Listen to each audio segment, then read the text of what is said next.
Apakah kamu tahu, planet-planet di tata surya tidak bergerak sembarangan. Gerakannya mengikuti aturan yang disebut hukum Kepler. Pada tahun 1543, seorang astronom Finlandia, Nicolaus Copernicus, mencetuskan model heliosentris yang artinya bumi beserta planet-planet lainnya mengelilingi matahari dalam lintasan melingkar.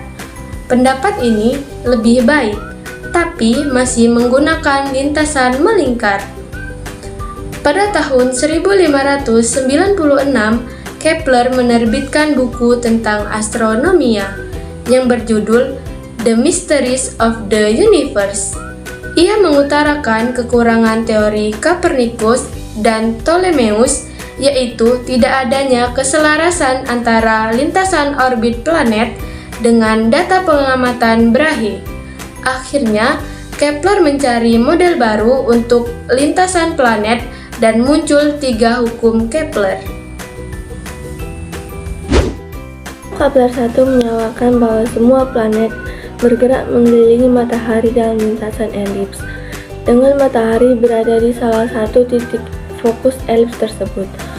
Hukum ini menggantikan model sebelumnya yang menganggap orbit berbentuk lingkaran dan mendukung teori heliosentris yang menyatakan bahwa matahari sebagai pusat surya.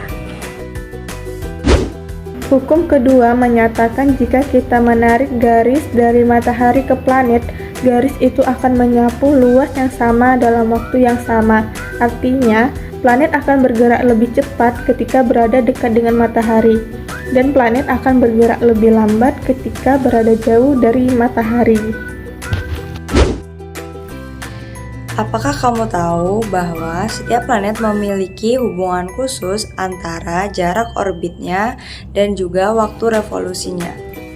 Itulah yang disebut hukum ketiga Kepler atau sering juga disebut hukum periode. Hukum ketiga Kepler menyatakan bahwa kuadrat periode orbit planet sebanding dengan pangkat 3 jarak rata-ratanya dari matahari.